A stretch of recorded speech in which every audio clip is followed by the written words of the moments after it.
everybody. I'd like to call this April 1st Bristol Borough Council work session to order. Start with our fire chief. What do we have, Herb? Four things. One is we're still waiting to hear on the FEMA regional radio grant. We're still making awards, and there's still several $1 million of money to be awarded yet, so we're still in the running for that. Today, we received 100 additional smoke alarms as part of the Operation Save a Life, sponsored by Channel 6 and Home Depot. They said that at some point they thought they'd have extras and they would get them out, and we received 100 of them today. Fire companies have installed more than 450 carbon monoxide alarms and 475 smoke alarms so far, and we're continuing. And we're still finding a significant number of where they have CO alarms, they're more than 5 years old, and where they have smoke alarms, they're more than 10 years old. And last I have is 12 members from my fire station attended training by Dow Chemical on the new 4-gas photoionization detector that Dow had donated to us. That piece of equipment is now carried on my rescue truck, and it's available for calls if we need it. Great. So, do we have any questions for the fire chief? Lorraine?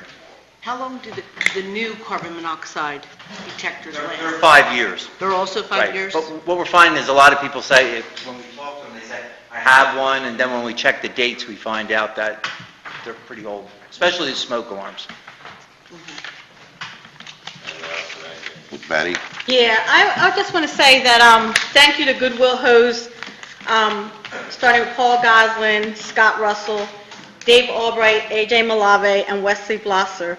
I was lucky enough to get a carbon monoxide last week, and none of my fire detectors worked. None of them. So they gave me new ones, and I just want to stress to people out there, don't hesitate to call and get them. They're available for everyone. There's plenty of them. The carbon monoxides are very important to have. And the guys were telling me when they came over that some people shy away from it because they're afraid that it has to do with inspections or anything like that. That's not true. They come in, they do a little survey, and they put them up for you. They have to put them up for you because they're the ones getting them through a grant. So I just really want to thank them for being patient with me because they kept calling me and I kept pushing them away and saying, no, not this week, not this week, not this week, and finally said, okay. And when they did, I was glad I did because, like I said, none of them worked. So please don't hesitate to call and get them to come out and put them in for you. You don't have to qualify. You could even call me if you'd like. You can contact me through the borough. I'd be more than happy to get your name out there and get them for you. That's it. Thank you. Anybody else for the fire chief? I'm going to Thank have you, to Herbie, for that. change some things around because we have people waiting here for a couple presentations. So, Arnie, I want to bring up Andy Hamilton from the East Coast Greenway Alliance to give us a presentation on our bicycle path. Where would you like me to? Up there? Here, and we'll hand you a microphone. You can use that easel if you want, Andy. Or is that better? Wherever you want. But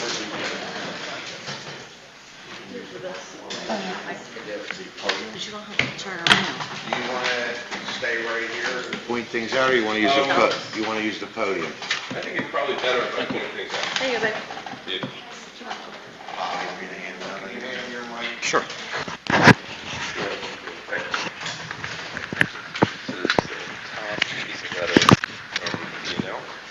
The other is the packet of information that I sent before. Nice. Oh, thank you. Well, I'd like to thank everyone for having me here this evening, and it's good to see you again. You had been at one of the rides that we brought through Bristol Borough some 3 or 4 years ago. You remember? I do.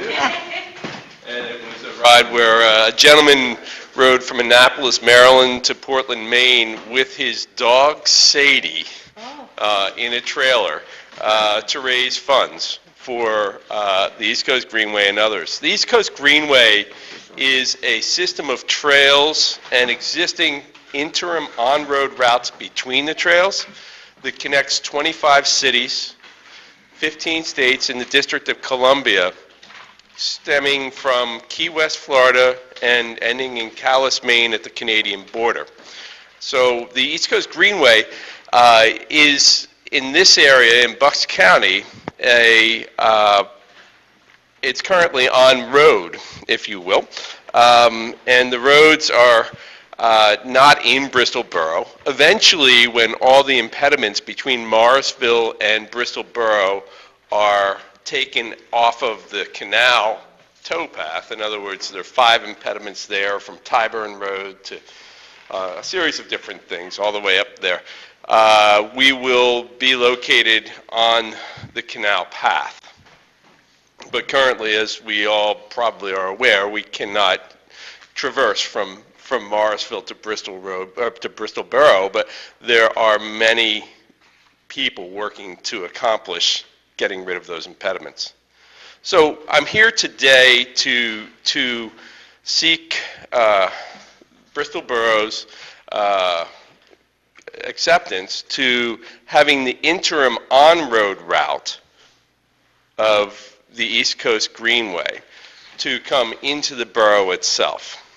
Currently, the East Coast Greenway is routed on Route 13, coming out of Philadelphia, then turning and going up Route 413, which, if any of you are bicyclists or have seen people bicycling or walking on 413, are probably thinking it's not a wonderful situation, and I would concur, having done that myself quite a few times. I am local. I'm a resident of Bucks County. So I have here, and it's too small for the crowd back there. I apologize. I didn't know the scale of the room when I came, but it shows the route that we currently take in red, which is out here, and the roads I just described, and the interim goal of coming in here and being on the green route through Bucks County. There's a host of things being worked on from the Philadelphia border all the way up to Morrisville today for the East Coast Greenway.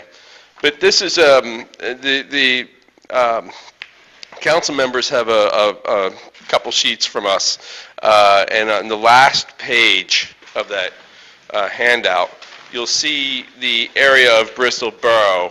We're working, I'm furthest along working with Bristol Borough, but I'm also working with the adjoining municipalities to adjust this route. And it not only would be adjusting the East Coast Greenway route, I should have said this a few moments ago, it would also be adjusting the Pennsylvania State Bike Route E alignment to be concurrent with what we're proposing for the East Coast Greenway. And so, if you will, if you are at Dow Chemicals right here, and coming down Old Route 13, and down, then turning right onto Mill Street, and coming up Radcliffe Street, I have to say it's one of those absolute jewels in Bucks County, let alone the region.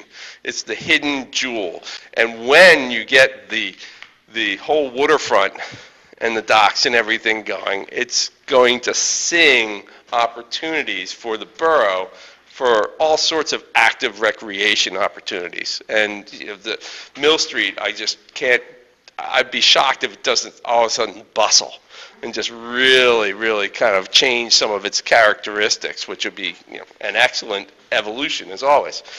But so we're here today to ask the borough if it's appropriate to reroute, if they feel it's appropriate, to reroute the East Coast Greenway into the borough itself. One of the reasons is we like to get to commercial destinations. We like to show the qualities of the historic boroughs and cities that we go through. And our current route skirts all of Bristol Borough and just goes up 413. And I just felt that it was an opportunity lost for Bristol Borough. It also, the Landmark Towns Initiative is something that I work with D&L on, And DNL has, by the way, given a letter of recommendation on this. And their initiative for the bicycle marketing strategies, just trying to get people in tune to what the opportunities are and better the opportunities. I think that this co-aligns very well with what is being done by that broader group. So that's really my presentation. Thank you. So what would you need from us, an agenda item to put this on the agenda to, motion to approve? Can I just ask a quick question? I know that I had attended several meetings in the past, and your plan for going up Radcliffe Street would be a bike path? Just explain to me how you're going to get up Radcliffe Street. Sure. Radcliffe Street is generally 25 miles per hour in all of Bristol Borough, I believe. Allegedly. It's signed as 25 miles per hour. The police chief would probably agree with that. And there is not physical room for bike lanes at this time. The most that you might consider might be the painting of shared use arrows on the roadway itself, which just is a similar thing to the share the road sign, which is seen in many places along bike routes. But there wouldn't be a need for lanes at this point in time. It's something that in the future, if there's an interest in that, and as you see more and more people coming and you realize, aha, we have this great opportunity to start to create this inexpensive infrastructure with the proper planning, it's very easy to install where there is room. But at this point in time, I wouldn't consider that. So they would just be on the roadway. They would be on the roadway. And I apologize, I should have noted that in light blue in this map is the Bristol Spurline Trail. And that is a piece of the designated East Coast Greenway as well. Right. And we can also guide people to use that. I like that a lot, but I also think that you miss the opportunity of the commercial street, Mill Street, and also the wow of Radcliffe Street and the waterfront. So if we were to, when we go to remap and get all of these approvals done, the goal would be to show both as opportunities, both the on-street and the on-trail. I'm sorry. Yes. With the dynamic of on-trail, on-street, this is just out of curiosity. Do you anticipate that with the new divergence that it would be road bikes mostly, or that they would be mountain bikes, or what kind of cyclists will you have? Sure. Really, this is the East Coast Greenway in certain ways is a marketing opportunity, right? To guide people to ride into a community. But it is also, especially when there are improvements, it's the local green Main Street for the people of Bristol Borough, as the Bristol Spurline Trail is today. So the types of bikes would be a host of different bicycle types. Any bicycle can go on the routes of the East Coast Greenway. Some will find it a little bit difficult to be on the D&L trail with the gravel, etc., unless they have a slightly increased tire size on the road bike. Anybody else have any questions? Okay. So we'll put that on our agenda, and you have the manager. You have anything? He's got your mic. No. We'll have that as an agenda item to get approved for you. Okay, great. Thank you very much. Thank you very much.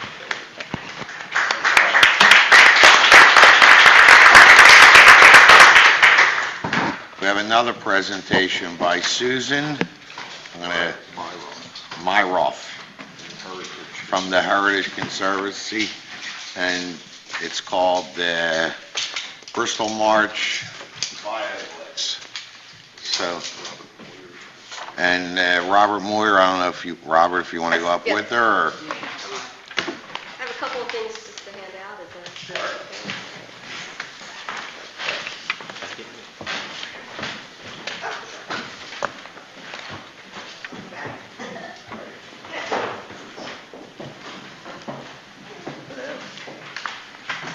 While they're passing out their information. I don't know if anybody's seen when they walked into the building this evening, the borough truck is sitting outside with the new brine equipment put on the truck. So if anybody wants to take a look at it, members of council, it's all set up and it's in the driveway. The public or any of the newspapers want to see our new piece of equipment that's out there, feel free to go out and look at it.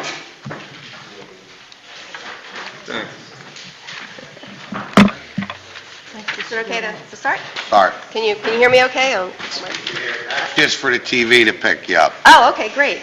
Well, good evening, Mr. President and Borough Council. I'm really honored to be here tonight. Again, my name's Susan Myrov. I'm the senior planner at Heritage Conservancy. We're a conservation organization.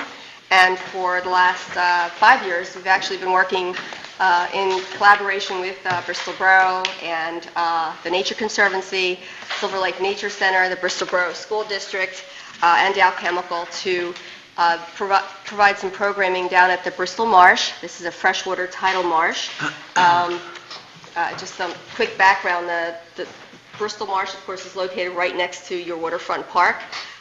It's a freshwater tidal marsh, which is an extremely rare type of a marsh here in Pennsylvania. It's one of the few remaining on the Delaware River. And it was preserved by the Nature Conservancy. It has conservation easements placed on it. And there's also some land owned by the Dow Chemical Company, which is part of the Bristol Marsh. I handed out a little brochure, and if you open up the center, you can kind of see, I'm sorry, we might have a few extras, but the marsh actually is about 33 acres in total. The tidal marsh is in the center, and all the green, the vegetation around it, that's the rest of the preserve area. So we have some vegetation and then the marsh itself. And it is a unique resource here for the borough. And we've been working with our different partners here to maintain and manage the marsh and also to bring some great educational programming here. What I want to talk to you tonight about is something called a Bio Blitz. This is an event where we bring volunteer scientists and they come to the marsh for a 24-hour blitz. They inventory and survey as many species as they can, and at the end of this 24 hours we actually will get a list about all the different creatures and different things that live at the marsh. So it's very exciting. We have volunteer scientists coming down in 6 different field areas. We have herpetologists, which they study the amphibians and reptiles. We have plant experts. We have aquatic experts. We have people that just study bugs.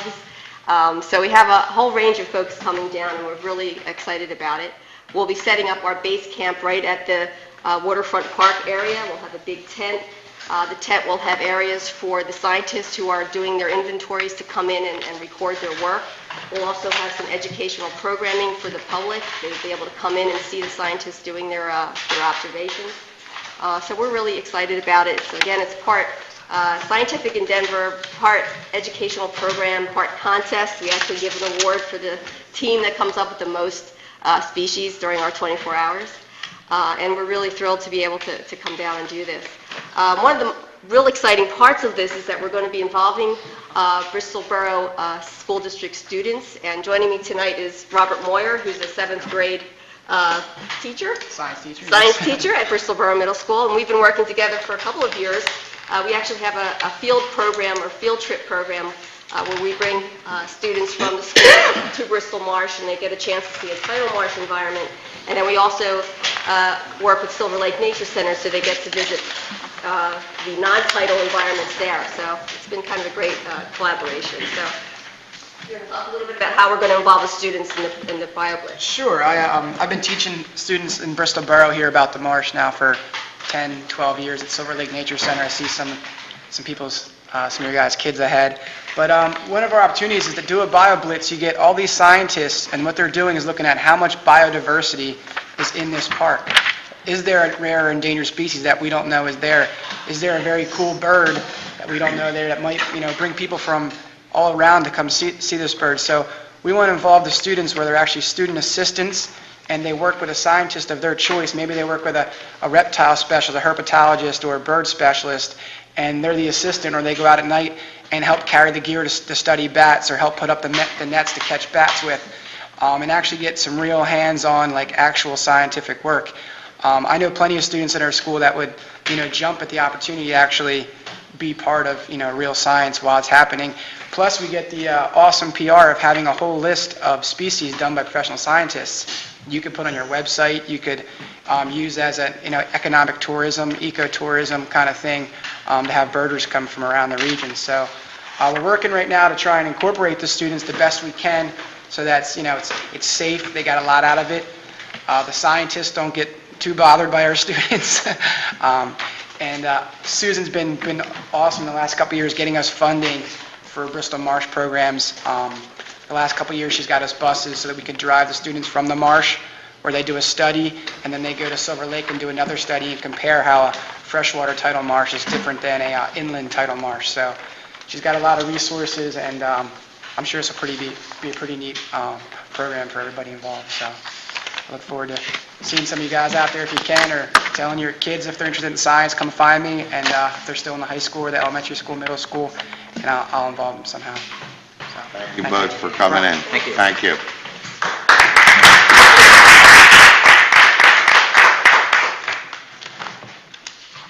Okay, we'll keep moving this along. We have two more. Our next one is from our Economic Development Committee, Mr. Bill Peasant.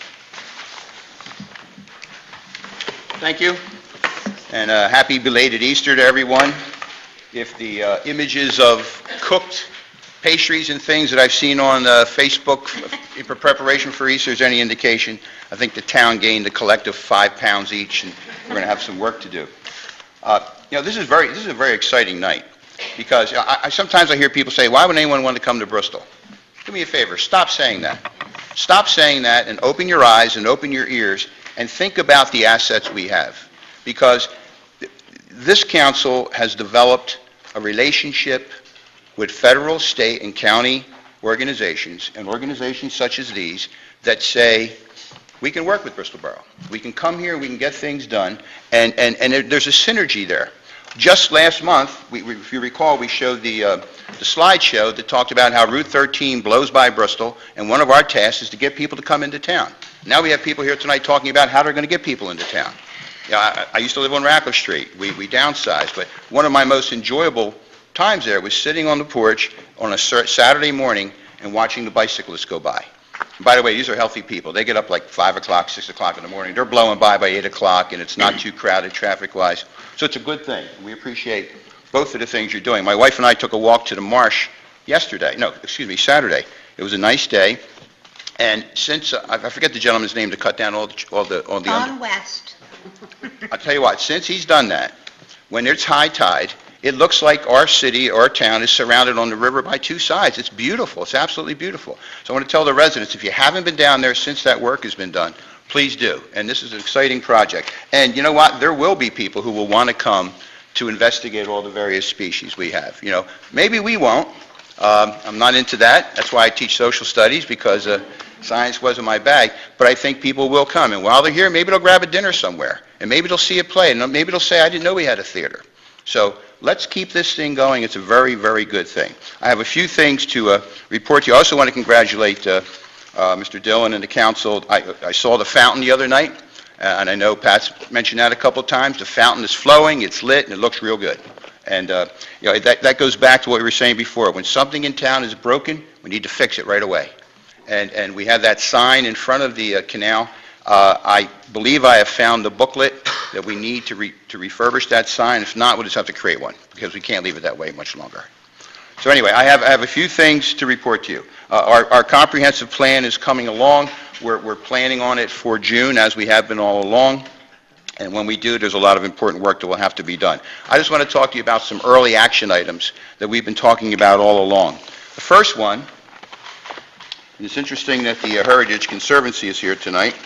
The first one deals with, I think most of you are aware of this. I don't know if Matt can catch this on the screen, because I want the citizens of the town to know. It's Bucks County Magazine. It's a wonderful magazine that comes out 4 times a year. And this edition, the spring edition, has a story titled Bristol's Oldest Town. And it is an absolutely gorgeous portrayal of Bristol Borough. photographs, 12 pages of text and photographs about Bristol Borough. And it's written by Jeff Martin, who is your president of the Conservancy. So, and Jeff's been a good, interested party of Bristol for a long time. The reason I bring this up is because we have found out, I talked to the editor today, and we can get the rights to reproduce the article. We can reproduce the article for about $2.50 a copy. And I've already talked to some realtors. Now, we're not asking for any money. We haven't asked you for any money yet. We're going to raise our own money. We'll get it done. But putting a $2.50 piece of marketing tool in the hands of a realtor when someone is thinking about moving to town, putting a couple of them in the Bucks County tourism building, things like that, could be very helpful. And the other thing is we can have the rights to digitize it and put it online. So we could put a link to this article on our website, doesn't cost us anything. We can invite restaurants to put links to their articles, to this article on their website. So if somebody's thinking about coming into town and dining at one of our eating establishments, they can click on the links. Oh, Bristol looks like a pretty good place. So all these things build on each other. We're excited about that. How many of you have not seen this yet? Because it is a beautiful article. You want to check it out. Okay? The next thing, yes. If you remember, we showcased a logo here a couple of months ago, a Keep It Local logo, and we found out it was a sharp logo when you're on top of it, but we found out it doesn't play well on the TV screen, and because of the black background, it may not look good from the street, so we made a new one. One of our volunteers, Bridget Ennis Shaw, who's a commercial artist, people are willing to donate their time and efforts and skills for what we're trying to do here. Bridget created this logo. I think it's pretty sharp. It says, "Keep it local." It shows the Grundy clock, reinvesting in our community, Bristol Borough raising the bar. And what we like to do is go to some shops and tell people, give us $2. Let us put this in your window. And I think we can do that. We're also going to make a smaller 4x4 logo that's like a peelable decal that people might, maybe a lawyer or a doctor want to just put a little one in their window. So we're going to make an effort with that too. And we're looking, any volunteers that want to go around selling these, we're going to deposit the money with the borough. You've been keeping a little earmark for us, and we appreciate it. So that's that. The third thing is the Spotlight, the Restaurant Spotlight program that we started. This is really a cool thing, I think. We decided I visited 7 of our most prominent restaurants in town, and all restaurants are welcome. And asked them if they would take part in this Spotlight program, where what we do is we spotlight one restaurant at a time, and we encourage the whole town to make a reservation, go there over a 3-day period. The first restaurant is Annabella's. It's April 4th, 5th, and 6th. And we just encourage people to go there for a couple of reasons. To help the restaurant, to develop a community spirit that people can feel like they're doing something for economic development in the town by jumping on this kind of activity. And what was nice is that when I visit all the restaurants, they all agreed, now absorb this, they all agreed to allow us to use their logo on a flyer that told people to go to a different restaurant. And that kind of cooperation, and they were gung-ho about it. And that's an important thing. They weren't saying, well, gee, it's going to hurt my business. They were saying, when we can stimulate the restaurant industry in Bristol, when we can stimulate that particular segment of our economy, it helps all restaurants. What we need are more restaurants. And that's the people who do it for a living. That's what they're saying. So we're very excited about that. And if there's any residents out there who haven't signed up yet, Annabella's is April 4th, 5th, and 6th. And by the way, participating restaurants are Caesars, the King George, Cafe Bombay, Annabella, the Borough Pub, the Kelch House, and the Pines. The Pines isn't in Bristol, but we've annexed it. If America can annex Texas, we can annex the Pines. It's right there, and so that's very exciting. The next thing is Dawn Kelch, the owner of the Kelch House, spearheaded this. I attended a meeting just last week, I guess it was Thursday, where 6 restaurant owners from Bristol, actually all the ones I just mentioned, 7 restaurant owners from Bristol and 6 restaurant owners from Burlington are agreeing to get together, and they're calling the event A Taste of Two Cities, a play on the Dickens book. And what they're going to do is set aside a Saturday afternoon on June 8th. You'll hear more about it, but I just want to give the public a teaser. Saturday afternoon, June 8th, people can buy a ticket and that ticket for $20, I think it is, that ticket will allow them to visit every one of the restaurants on both sides of the bridges and get a little taste of food. So it could be a nice, cool way to spend a spring afternoon. And then the week immediately following that is going to be Restaurant Week, where the restaurants will have a price-fixed menu, and people can say, you know what, I liked my visit to Caesars, or I liked my visit to Cafe Bombay, for that little taste, let's go back this week and have a full meal. So these are things that are happening that we're very, very excited about. I'd like to introduce someone now, when we talk about Mill Street, and getting people down Mill Street and making it a hub of activity. I know Robin, maybe Robin and Betty would prefer to do this for Joe Marie? Well, I would certainly be happy to do it since I shop quite frequently in hers. I wish, now see, I forgot you were coming. I would have worn, the real nice. I would be more than happy to talk to Joe Marie. If you want to come up to the podium, dear.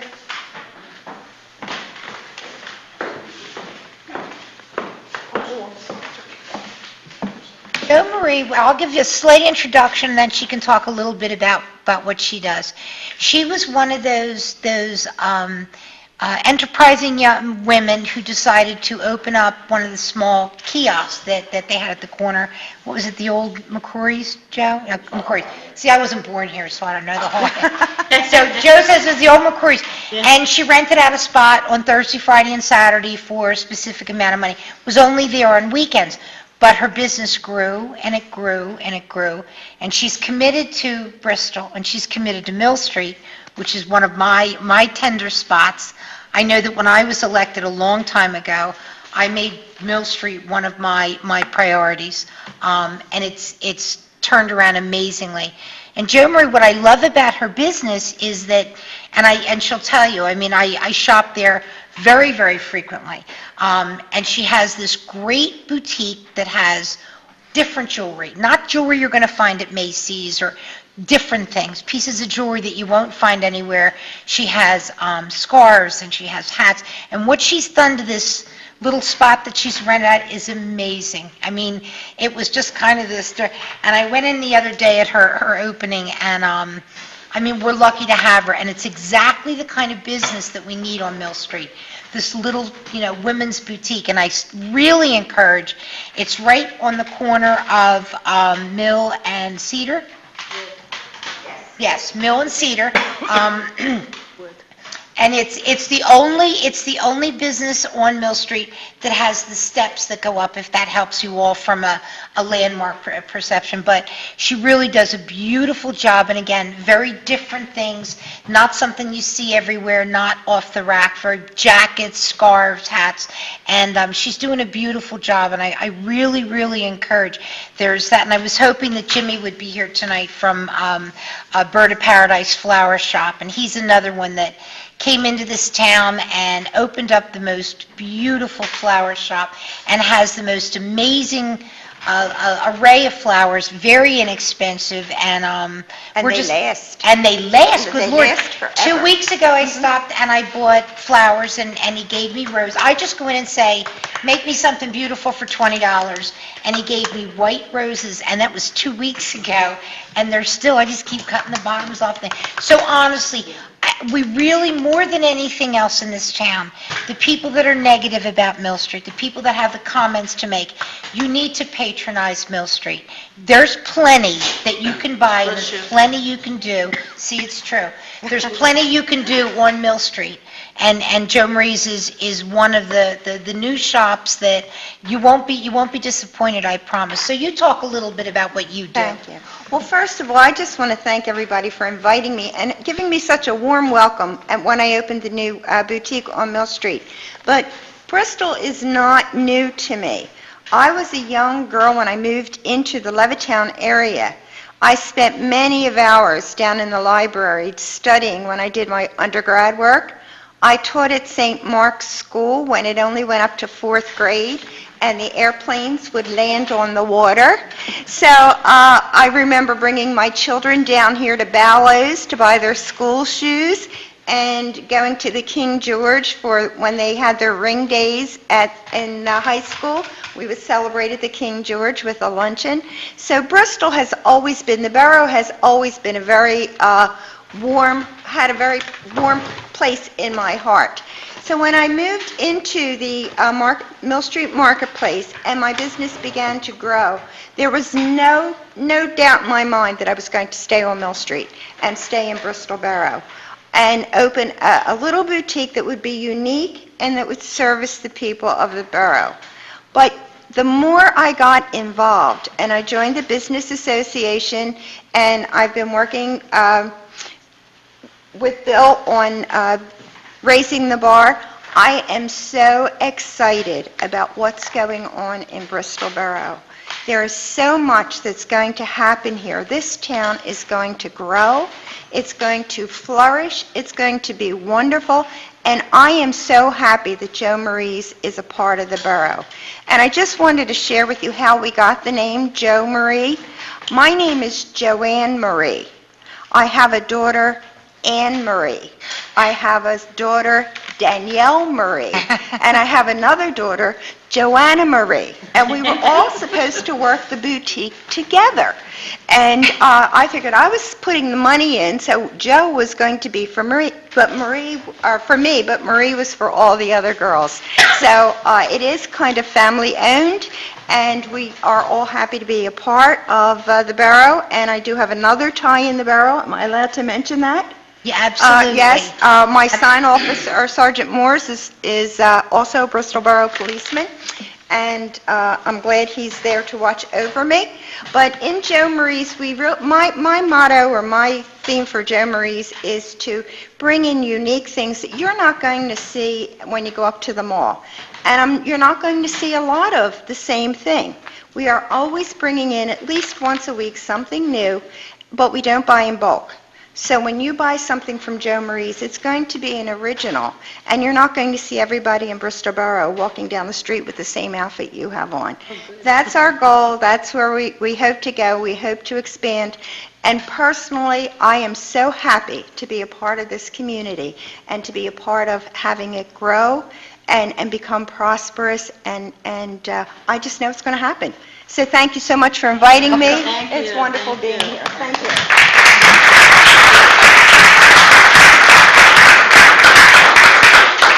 Before you continue, I just want to say that when I stopped in to see Joe Marie the day after her grand opening, and I said, you know who you should get in touch with? And she said, Bill Pez has already been here. And the same thing with Jimmy at the Bird of Paradise. He said, I'm very excited.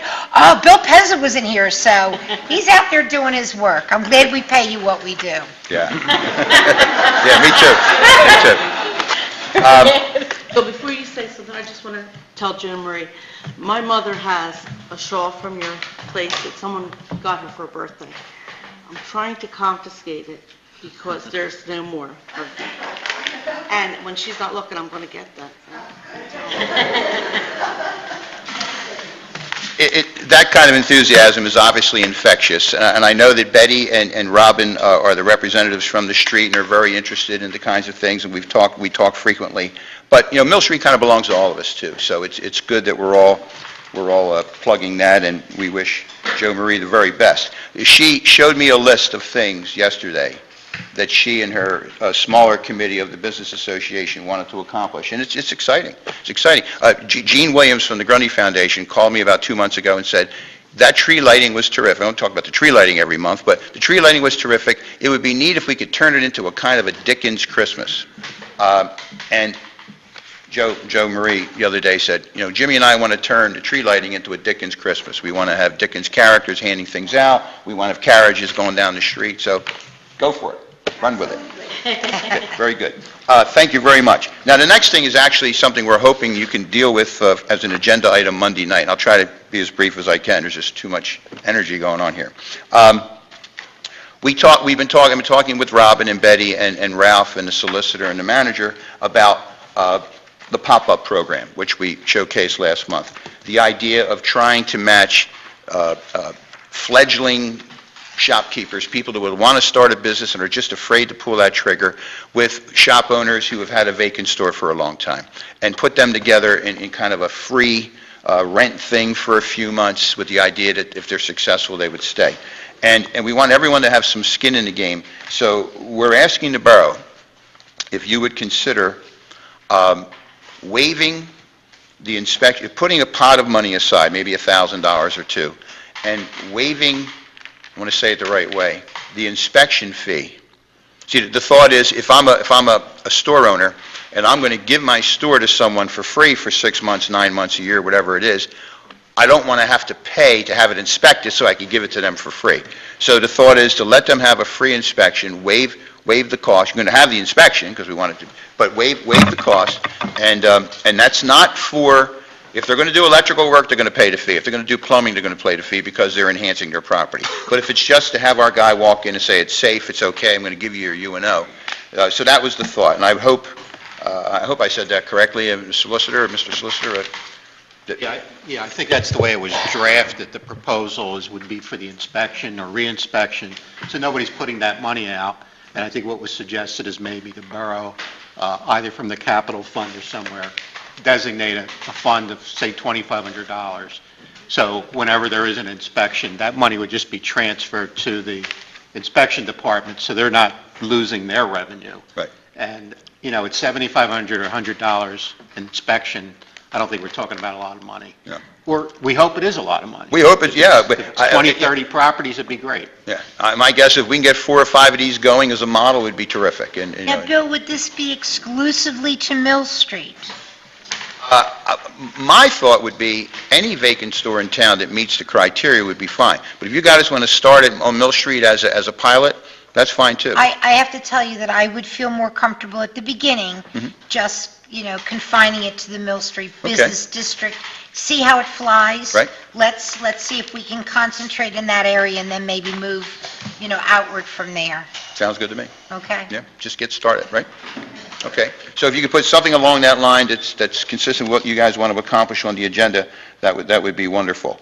Just real quick, 2 residents, Carl White and Dave McGlynn, are taking photographs of every monument in town. We have monuments in front of the post office, we have the Michael Dougherty Monument, we have monuments all around town, the new Veterans Memorial on Farragut Avenue, and I hope that Harold Mitchner and his wife Carol are going to write a little history of each monument. We're going to make a very nice booklet. Another reason why people might want, another purpose to come into the town and view our artwork and view our monuments. So you'll hear more about that. Now it's my pleasure, again, briefly, to introduce to you Mary Jane Manhurst, the director of the Grundy Library, and she has with her Carol Mitchner. Harold's at another meeting, and Art Younglove is not here, correct? Okay, and they're going to talk to you about the Lafayette Arch. And just before they do, let me just tell you this. This is a gorgeous building. This is by far the best-looking municipal building in Bucks County. There's no reason why it shouldn't be a destination point for people looking to make tours. And I think what they're going to talk to you about regarding the arch would be still another reason to come to the building. Now, that may not be interesting to everyone in town, but let's just look at it this way. We bring people to town, and if they say, you know what, I didn't realize how nice this town was. Let's have a sandwich. Let's buy a house. Let's do something. It stimulates. Now, you're not going to buy the house the first day. That's a big jump, right? But, the thought that, this may be a nice place to live. That's why we do these things. And there's a synergy there. They all interact and they all do good things. So with that, Mary Jane and Carol.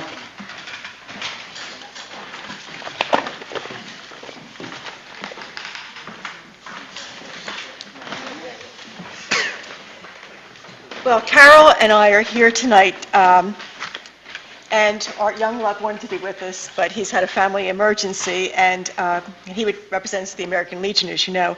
And we're here to ask the borough to nominate our Welcome Friend Arch into a statewide competition which will identify Pennsylvania's 10 top endangered artifacts. This competition is run by some of the Institute for Library and Museum Services, it's the Conservation Center in Philadelphia, and lots of national organizations. And in Pennsylvania, we want to indicate what are our most important artifacts. Many of them are hidden away in collections, and most of the state doesn't know about them. And these artifacts help to tell our town's history and our nation's history. They're considering drawings, paintings, manuscripts, books, objects such as our arch, textiles, and more. They're considering items that do tell this story about our history, and the items must be located and have relevance to the Commonwealth. They must be owned by a nonprofit or government. They must be accessible to the public, which it is here in this lovely building, and be of historic significance, and in need of conservation. Now, Bristol has numerous significant objects which could be nominated, but this arch, in the opinion of many of us, is a real national treasure that is in the borough. And it's had such a precarious history, and Carol is going to share that with you. It's absolutely fascinating. And it's amazing, I find, that spending most of its life outside, it's lasted nearly 2 centuries. And I should just mention as an aside that we were thinking about lots of items that could, when we found out about this program with the library, that there are lots of items in the borough that could be nominated. And we also considered the 1730 Borough Council minutes. I couldn't find any other town in Pennsylvania that had minute books going back to 1730.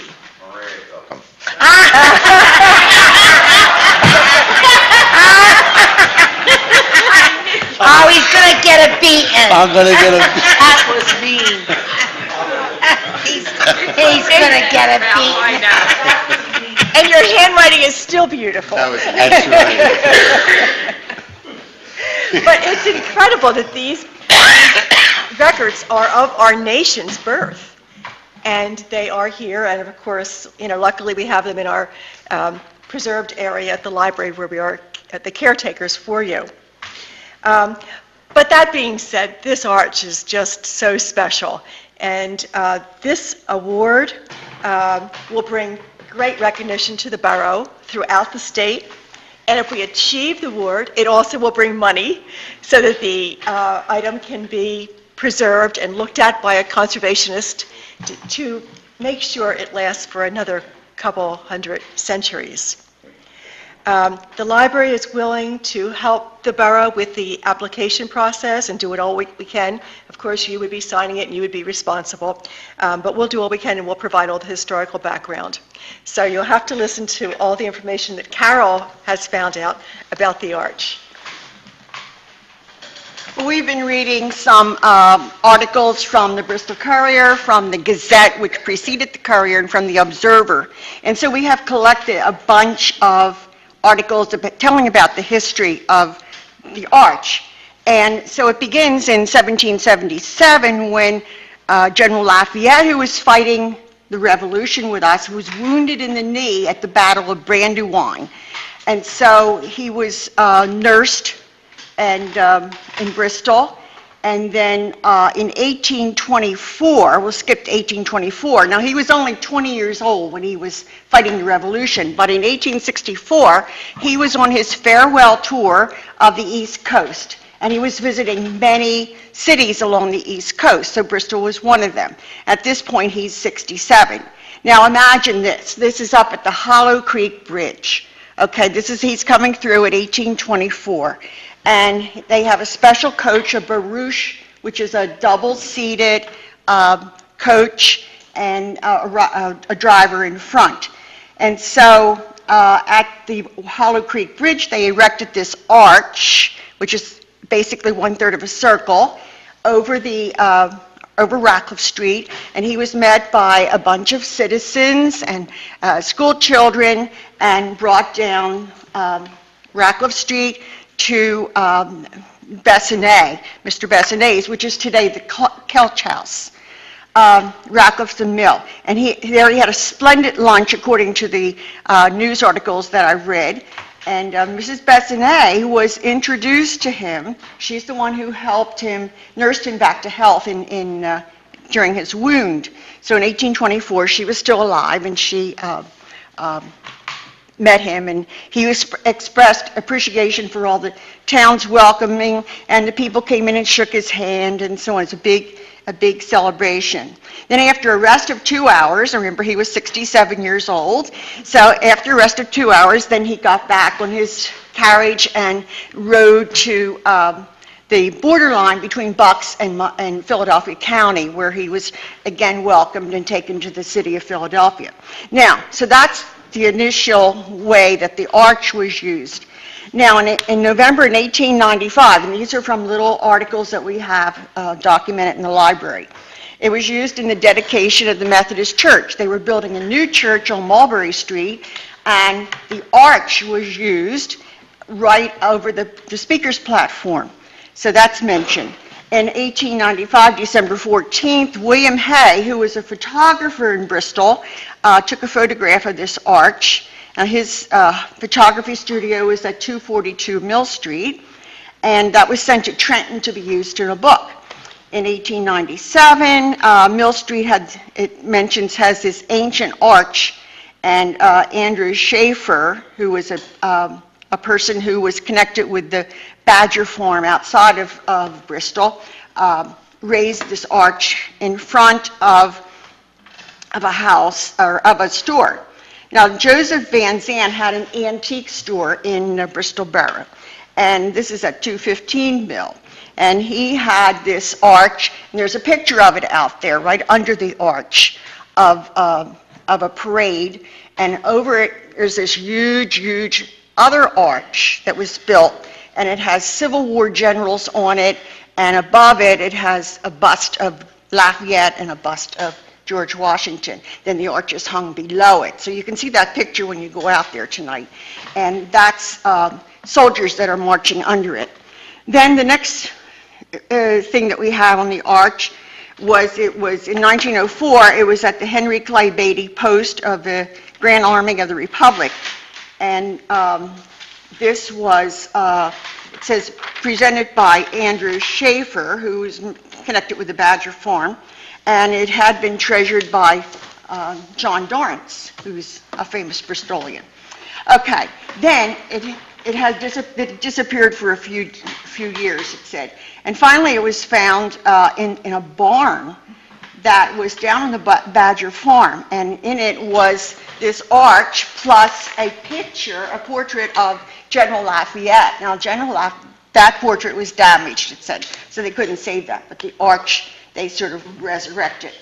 Okay, so in July 1919, they had a welcome home parade for Bristol's World War I soldiers, and they used the arch for people to walk under, for the soldiers to walk under. And at the same time, they had extra entertainment on the Delaware River. 2 hydroplanes put on an exhibition on the river.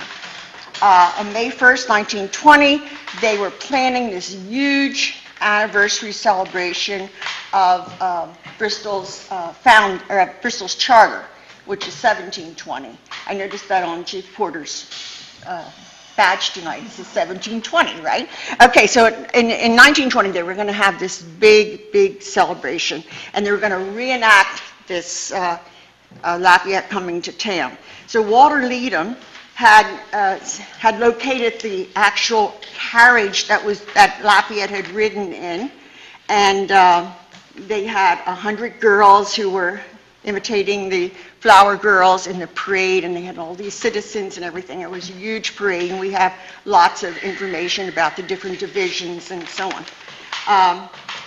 In 1932, in celebrating George Washington's 200th birthday, I'm sure you've seen this picture, the arch was used in front of the King George, and the people dressed up, and Lafayette was one of the people. Even though they were celebrating George Washington's birthday, Lafayette was one of the people that were portrayed in the picture. Okay, now, since the 1932 picture we have, in 1962 we have an article say it was on display at the Bracken Post on 619th Rackless Street when the Bracken Post had their organization headquarters there. Between 1976 and 1980, it was on display at the Grundy Library. And then the next thing we have is a report, a condition report that was requested by Joseph Coors, who was head of the American Legion at that point. And the condition report is kind of interesting, I think.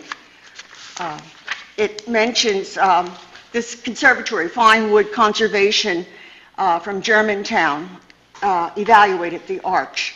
And the interesting thing, I think, is on the back side, there's also "Welcome Friend" written. It's written in italics, and it says it's not as nice, the lettering isn't as nice as it is on the front. But at any rate, it's pine wood, and it's carved in low relief, so apparently they scratched the letters on before they painted it. And originally, the sign was stained in dark brown color to set off the white lettering, but now it's sort of grayish, and that's due to the weathering conditions, because a lot of that time, especially when it was hanging on the American Legion post on Radcliffe Street, it was exposed to the outside weather. At any rate, they gave proposals for stabilizing this and where to hang it and how to hang it and so forth. Anyway, it's kind of an interesting piece of historical relics that we own that here in Bristol, and we feel that it's worth preserving the 189 years that it has existed. So we might want to consider this, proposal that the grant has. Thank you. Thank you for all the...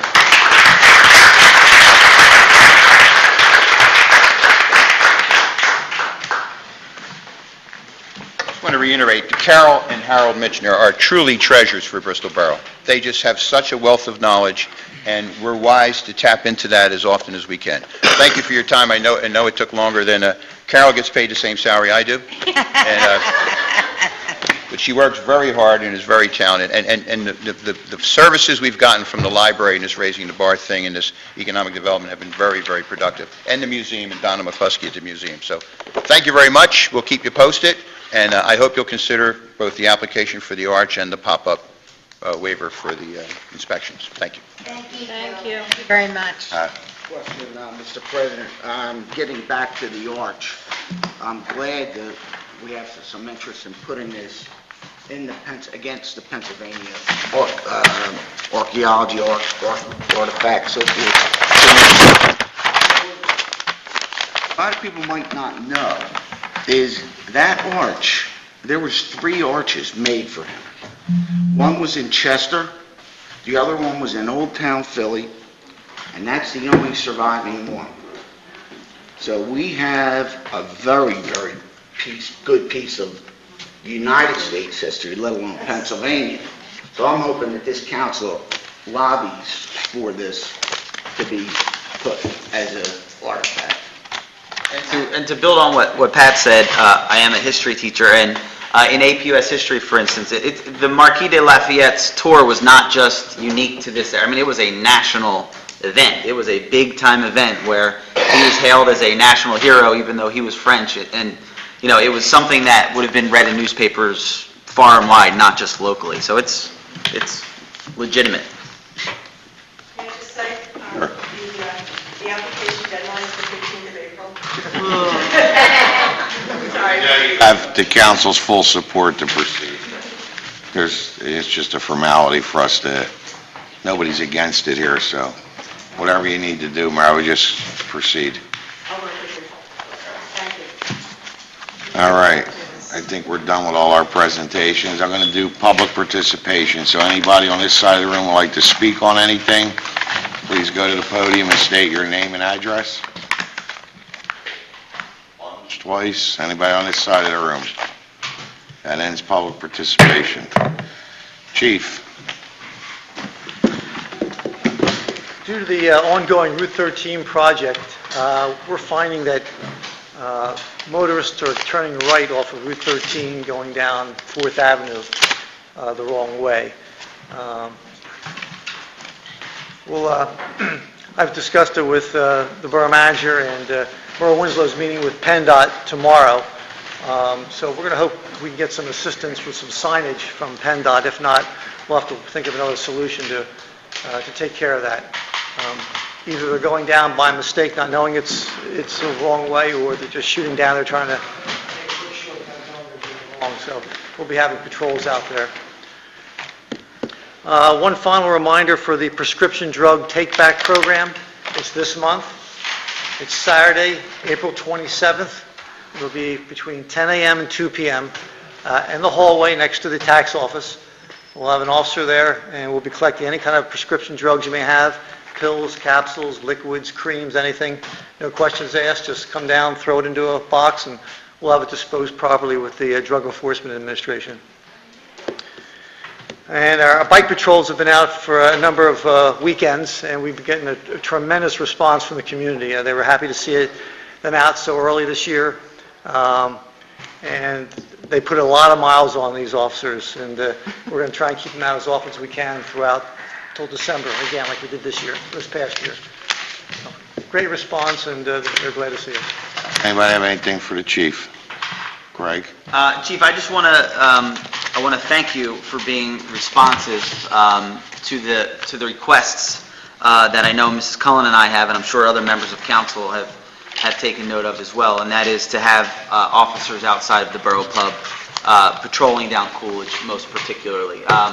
It's a unique situation. You know, we live in a tight-knit community. We've got I think, great business going there, and I think they're really doing what they can to be responsible neighbors, yet at the same time, excuse me, yet at the same time you have houses that are 50 yards away, if not less. So, noting that it's a unique situation, I have absolutely been told, unfortunately in my old age, I'm not there at that point in time anymore, but I've been told by a lot of people that the police have been there and they're doing a good job. In fact, I had someone complain to me, why are all the police out there outside of the pub? And I thought that was a great complaint, so. I'm a little older than Greg, and I'm there when they close.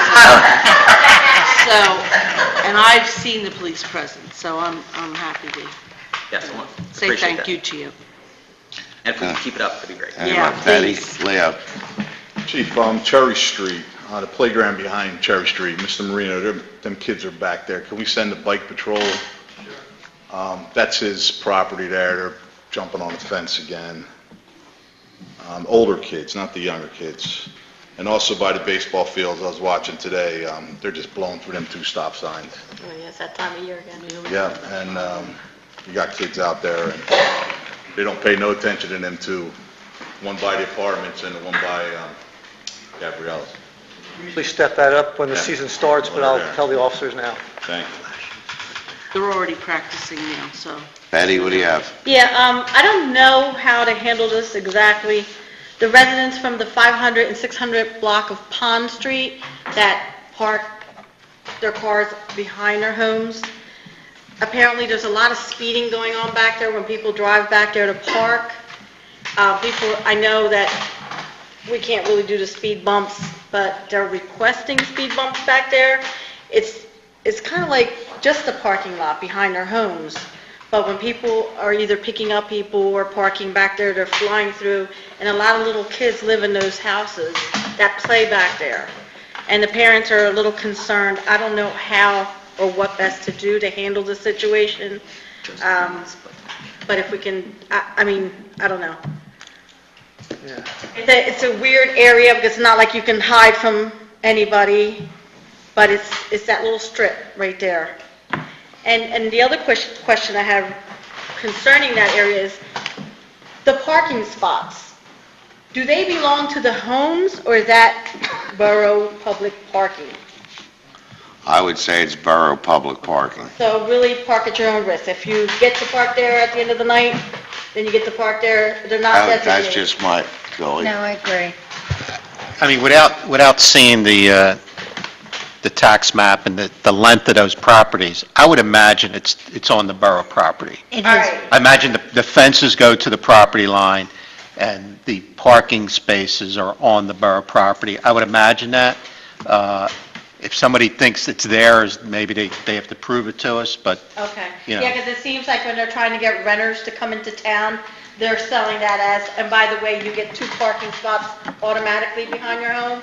And then when they think they have 2 parking spots, they don't, it's a problem.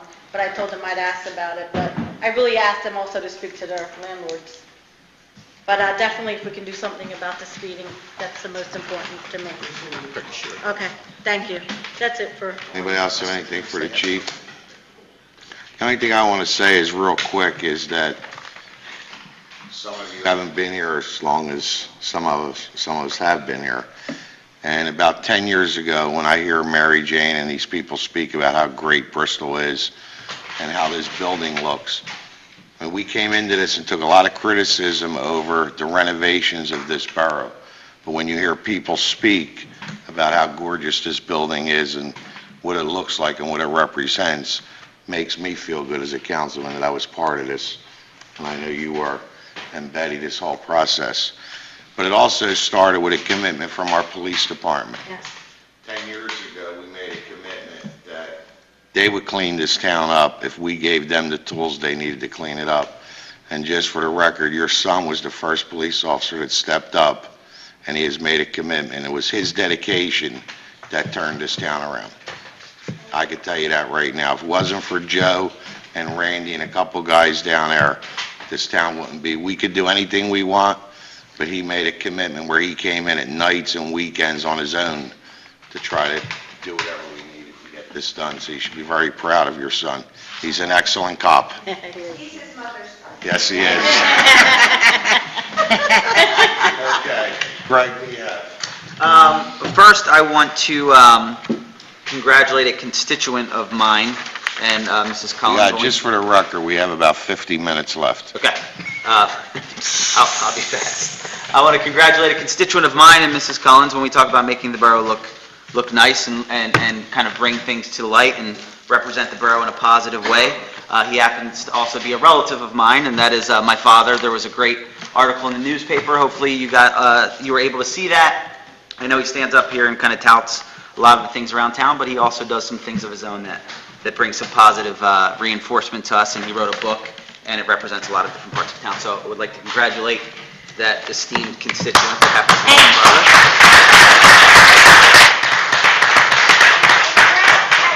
You missed it.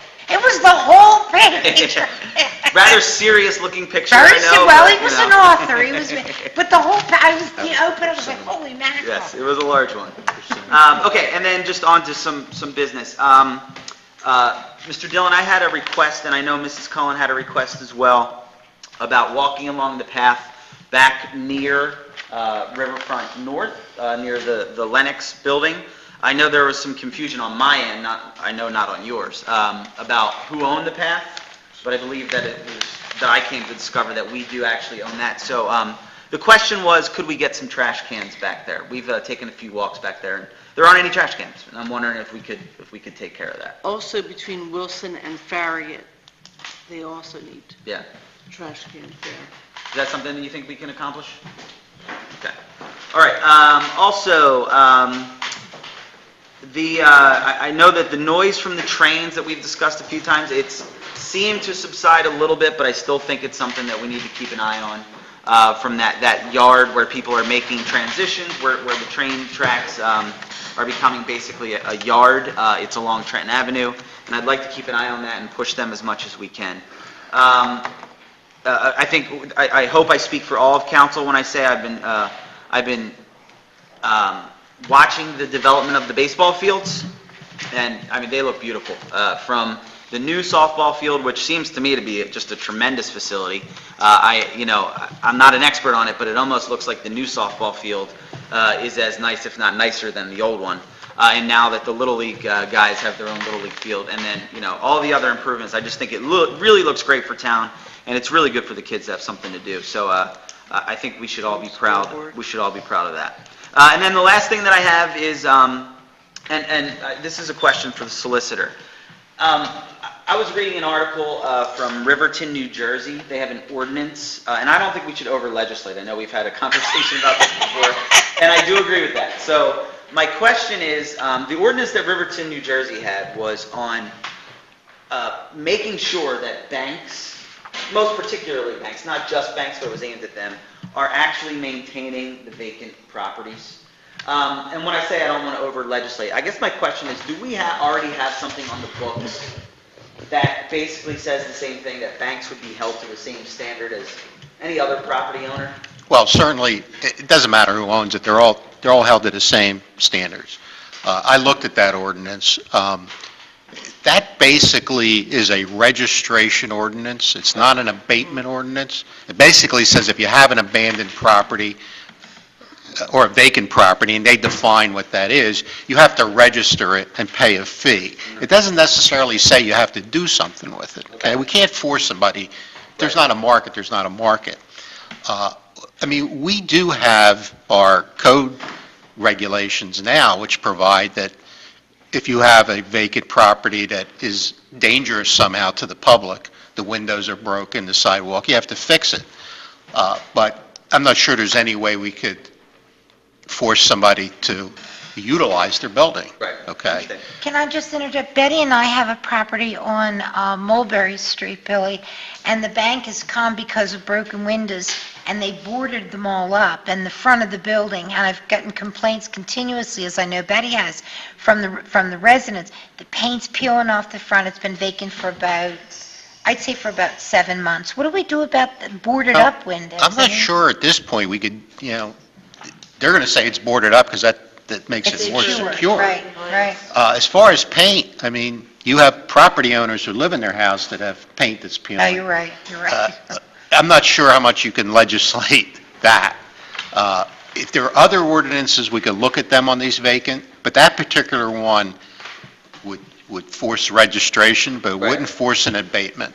I think maybe the bigger problem seems to be, and I don't know that there's a good answer, and that is that, if you are a landlord that owns one house and that might hurt you a little bit financially and you might be eager to make the switch, but you have these big banks and they don't care, and they're this big bureaucratic group of people that, they're hard to get Bill, through I to. wonder if it would be possible, perhaps we should discuss the solicitor or the manager sending a letter immediately, as soon as we recognize, and you see the foreclosure, notice in the window, that the borough send a letter to that bank just stating that the Borough of Bristol is very strict about our blah, blah, blah, just as kind of a warning to them that we will anticipate that they will maintain this property. Just so you know, what we do now is, and it's just not banks, but banks in particular, because I don't think they have the resources to be handling all these properties. If there's something that they're supposed to fix and they don't, we'll send the borough crew out. In fact, I saw one today where we're going to replace a door. We lien it, we're going to get that money. Right. So they know we're serious about, you better keep your property at least as well as everybody else does. But as far as the boarding up and the paint, I'm not sure there's much we could do, but if you find something else that somebody else has done, we'll take a look at it. Okay. And then I just wanted to address one other thing. I think Councilwoman Cullen might want to speak to it as well a little bit. But we have, the two of us have been very active in trying to come up with I don't know if solution's the right word, but a fair and equitable relationship between the Borough Pub and mainly Coolidge Street. And the reason that it is so challenging, I just think it's important for the borough to know, especially those of us that frequent there, because one of the big issues I know that the people of Coolidge have is, simply put, when you're walking home at night, is noise. So the one thing that I think it's important to get out there is that we could just be mindful of the neighbors, because I do think that it's a very viable and nice business that people from out of town, a lot of people from out of town are coming. I see people around, different places, and they say, I hear about the Borough Pub, I hear it's a really great place. And I always say, yes, it is, because I believe that it is. I think for the first 2 weeks, they were a little concerned themselves with the clientele, and they made a few switches, and I think they've come to a place where they're very comfortable with the crowd. They get a good crowd in there, young and old, a lot of, local people. And at the same time, like I said, we have houses that are right across the street. So I already thanked the chief, and I do want to thank the Borough Pub ownership as well, because they have been more than willing to meet with the people of Coolidge. And I want to thank the people of Coolidge, who I hope will continue to engage the Borough Pub in a constructive way as to what an equitable and fair relationship between the two are. Because it's a unique situation. It's the way it's laid out. There's a bar in a residential area, and we are currently and routinely trying to come up with some ideas as to how to deal with that. So that's all I have. Lorraine? I'm going to piggyback off you with the parking issue. Greg and I sent a letter to Simon Schuster today to see if we can meet with the pub and Simon Schuster to see if they can lease some parking, or, we got involved with that because we think it's important to the neighborhood. Also, I want to speak about Mill Run. We are going to meet again on April 18th with a Lutheran group that's interested in buying this property. They want to show us some of the exterior finish work and windows and things, and we probably will be bringing it back to council soon, our recommendation, if this should be our recommendation. But I think we're coming to a close in that. And Lorraine, that's an assisted living, same thing as Mill Run was? Okay. And they have great success in other communities. They've showed us, plenty of other places that they're involved. Good. So, also, the other day, Greg and Sergeant Fate, Mr. Dillon, Ralph, and I went to Harrison and Farragut Avenue. There's a tree that is bent out probably on a 45-degree angle that's a hazard to people pulling out and making a left. So we brought Officer Fate there, Sergeant Fate there, because he is our traffic officer, and he said that it is definitely a visual hazard. So we're going to have that taken down this week, and we're very excited about that. Greg and I are real happy, because a lot of residents that use that street or have been, upset about it. You have to inch out slowly to get, to make that left, and it's a little scary. So we've taken care of that. Also, I polled, along with Greg, the residents on Coolidge Place. They had brought to our attention that maybe they wanted to change the pattern of their, the way the road, if you went into Coolidge Place from Farragut, it changed it around to come outward, because they felt that people may have been parking there from the pub. But when we spoke to most of the residents, they said it was like a mixed bag. We couldn't get a definite, yes, we want it, no, we don't want it. So we're going to revisit it at another time, but we think at this time, we'll leave it the way it is. And I believe, one more thing. Something that Bill spoke about tonight, and I thought was such a positive movement to bring Burlington and Bristol together, kind of like bridging the gap. And I think it's just an exciting thing, and I hope everybody gets involved in that. So I want to thank Bill, and I want to thank Dawn Kelch for, bringing that together. And I think I've covered everything. Mr. Devine? Yeah, I have some things. I'll save some for the next meeting so we can get under the 2-hour time limit. Can I get a quick update for Pat and I about the Route 13 project?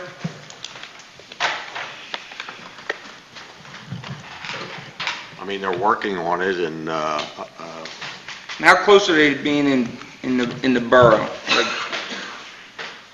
well, I think their main work that they're going to do in the borough are the two storm under drains in terms of replacing those, but the actual repaving and reconstruction will probably not be until the end of 2014, beginning of 2015. They've basically broken it into two sections. Green Lane going north is their main construction area, and then the from Green Lane south will be their second area. Thank you.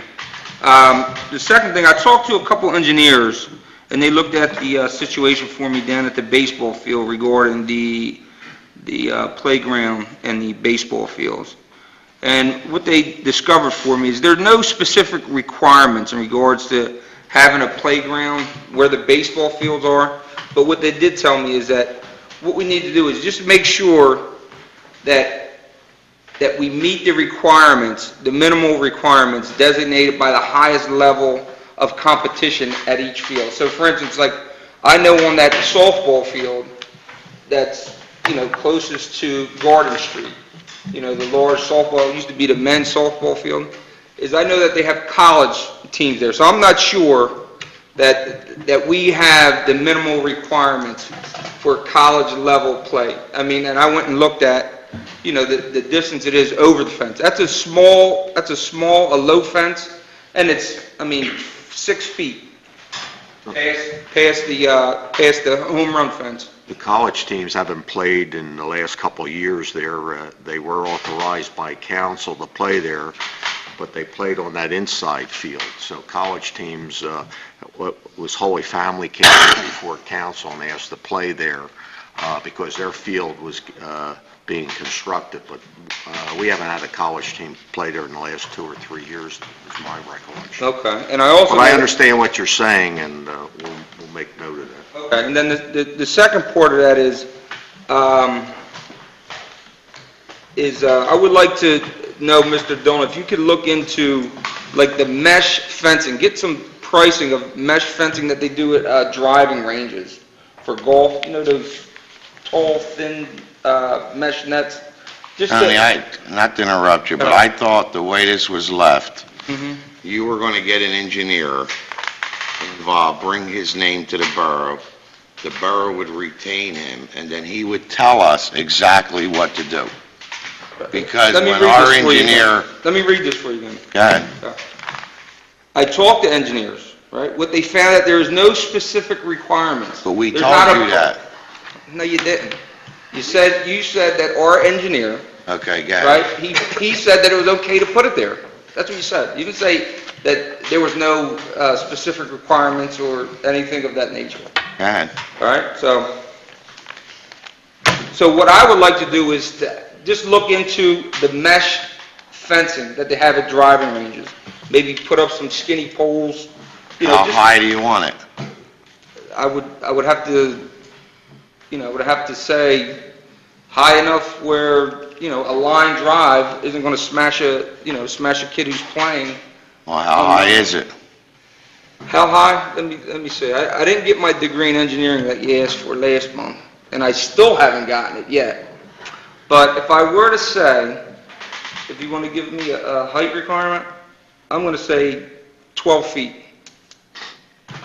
Okay, so if it goes over the 12-foot fence, that's the problem we had last month, or would have already been done. Right. You said you wanted the engineer to sign off on it, that a ball wouldn't go over. You wanted somebody to give you an exact height on the fence. No, I wanted to... And that's why you didn't believe what the engineer had to say, so we said to you, Ralph, you bring us a height and we'll get it done. Did you hear what I just read? Do you want me to read it again? No, you don't have to read anything. No, I'll read it again. You're contradicting what you said last I'm month. not contradicting anything. You're saying 12 feet. Is that how high you want it? I was being facetious because I just told you I didn't get my degree in engineering Well, last month. but when we told you how high we wanted it, you said, who determined the height? I said I wanted to know. Okay, do you have a height? Or an engineer. Okay, let me read it again. Right? Let me read it again. The engineers told me, right, there is no specific requirements. All they want to do is to make sure the highest level of competition, it meets the minimal requirements. What is the minimal requirement? I'm not a baseball expert. I'm bringing Well, what it to does you. your engineer say? There wasn't a minimum requirement, did they? Let's try What it does your again. engineer say to Let's- do? It's us, wait, it's us, it's all us. Listen. Let's try it again. It's us. Let's try it again. Ready? It's the minimal requirement for the level of competition that's at the field. That would be somebody who's involved at the baseball field. Leo would have a better idea than I do about the baseball. What is the minimal requirement for the competition at the baseball field? Yes. What Now, is what it? I'm is it? asking you. What is it? Did you not just Is hear it what I 10 said? feet, 12 I am feet? not an expert when it comes to But when putting we out baseball. recommended to you last month that we wanted to put up an 8-foot-high fence, you said, I want an engineer to sign off on this. Right. Well, I wanted to do look you at it. have an And I- engineer that's willing to sign off to say for the safety? Wait a minute, you said for the safety of the kid. Wait, then you just... I heard you. All right. For the safety of the kid. Competition, the highest level of competition, right? What All you're you saying wanna is, know- all you can't wanna get an know- engineer to sign off. That's what you're saying. Here's my How can they, concern. I just read you what they told me. Tell them it's high school, is the highest competition. Give us a height. The highest competition is high school. Right. Well, that's not the highest competition because we have adults over there. What that play adults? softball. There's adults that play softball over there. Yeah. Hey, how old are they, Leo? Spanish. Yeah, but they play in the Little play League, though. on They play on the other side. They don't play near the. But here's my concern, I don't know if everybody else shares this. This playground has become such an issue, and it's so volatile, that I'm very, very concerned about the liability end of it. We have discussed and rediscussed, and we don't seem to be able to come up with a solution that ensures to all of us that these children are safe on this playground. And I'm going to make the suggestion at the next council meeting, at the regular meeting, that we dismantle this playground, seriously, and put it aside until we can either move it into the West Ward where we have a flat piece of ground where there's no baseball field, because this, now, see, we've got this liability. The cat's out of the bag. But we don't have to bring it to the West Ward. One child gets hit with a baseball, Agree. and I think we need to dismantle I it. agree 100%. I think, A couple girls on the varsity softball is definitely going to hit that ball out of the field. here's what happened, Leo, last month. We had the big hardball field The being highest done. competition is the varsity girls. But what we had done, we had the senior Little League field being done. We had the big softball field being done with netting. We met out there. And we were going to put up an 8 or 12-foot fence behind the playgrounds of the other two fields. Mr. Devine said he wanted an engineer to sign off on that for the safety of the kid, that they wouldn't get hit with a ball. So we said, we can't find an engineer. Therefore, you go find somebody, come back to this council, tell us exactly what to do from an engineer, and we'll do it.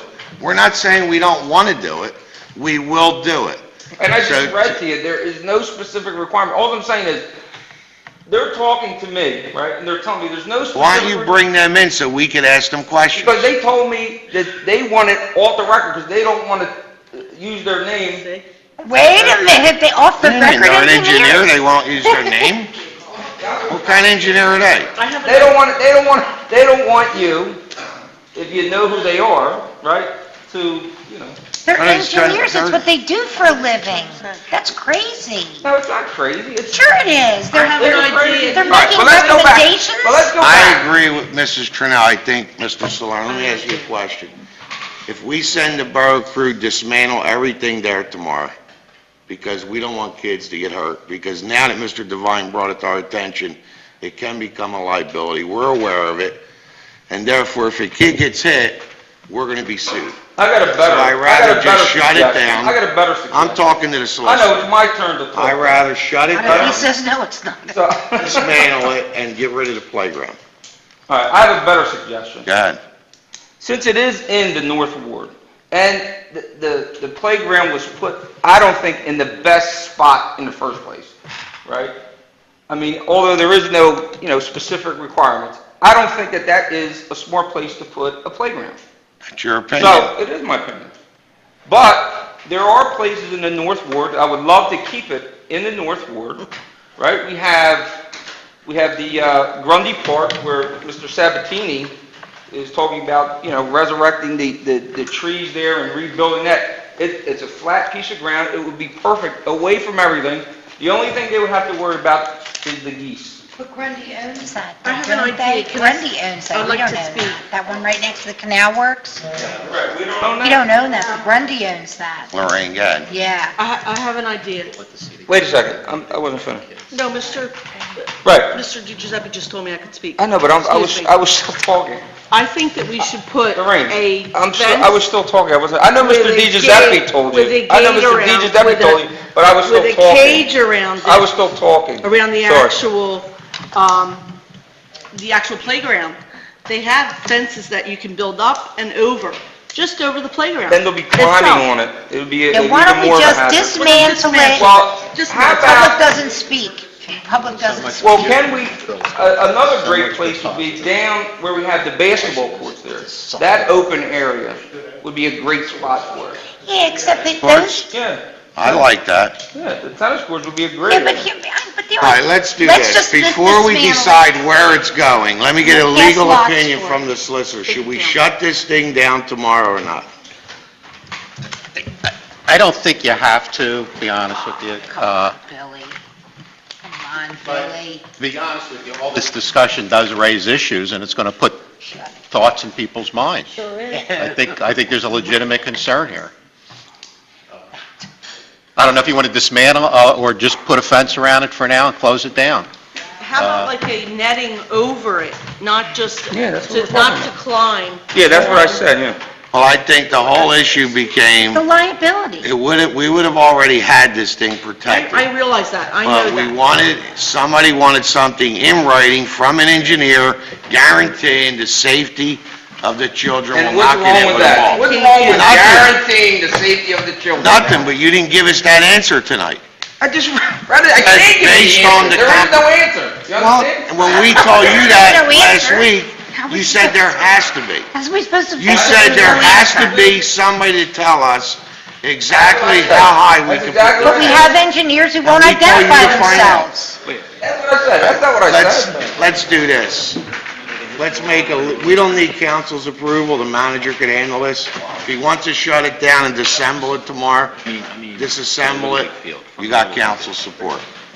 What else you got, Mr. Devine? You just lost the playground. What else you got? All right, let's start with this. Mr. DiGiuseppe, everything isn't about what you think of you lost. It's not a win or You lose, did. You right? cost Now them listen to kids me. a playground Listen, over I there. didn't cost any kid. What I did is I saved the kid from getting hit in the head with a baseball or softball. That's what I would like for you to say.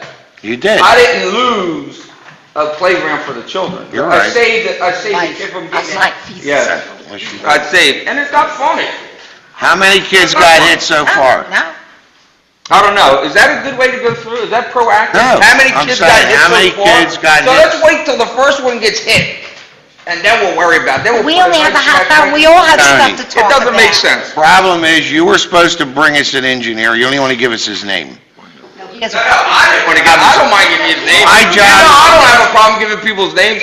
They were uncomfortable. My job as a councilman was try to do the right thing for this town. I met with an engineer out there. Mhm. I met with the borough manager out there.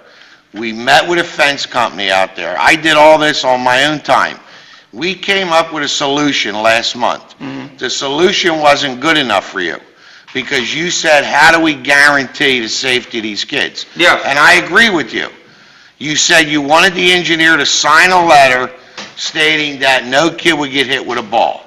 Okay, and when I talked And to I the said to engineer, the engineer- when I talked to the engineer, right, he told me that they wouldn't sign off, but he also told me it's not really the best place to put a playground, And in he the wouldn't- middle of two fields. And he wouldn't give you his name. No, he gave me his Oh, name. okay. You knew who he was? Do you have anything else? Yes, I do. Go ahead. All right.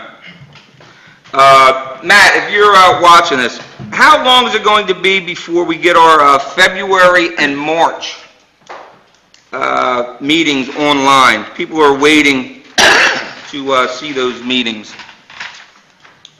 You got, 'cause she's I not don't- gonna- If I just might interject, I asked about that, totally independent of tonight, and I got a quick response that was going to be remedied. Remedy? Yes. Did you say when? No, but it's going to be fixed. Okay. The next thing I have also at the baseball fields, inside the batting cages. I don't know if we could talk to the coaches, I don't know if the borough workers are the ones that clean it, but inside the batting cages, it's becoming filled with debris. Bags, soda cans, It was all containers. cleaned up today. Was it all cleaned up? That's fine. That they just did have with the snow and the rain, it's all clean. Okay, and then the last thing I have, and I'm glad that Mr. Polensky's here, I don't want to be accused of only bringing this up when Mr. Polensky's not here. But in the paper, the title of the article, Marlene Prey resigned from Doylestown Council. Now, This is Doylestown, this is a community that we want to emulate. And I agree, I love Doylestown, I think it's a great community.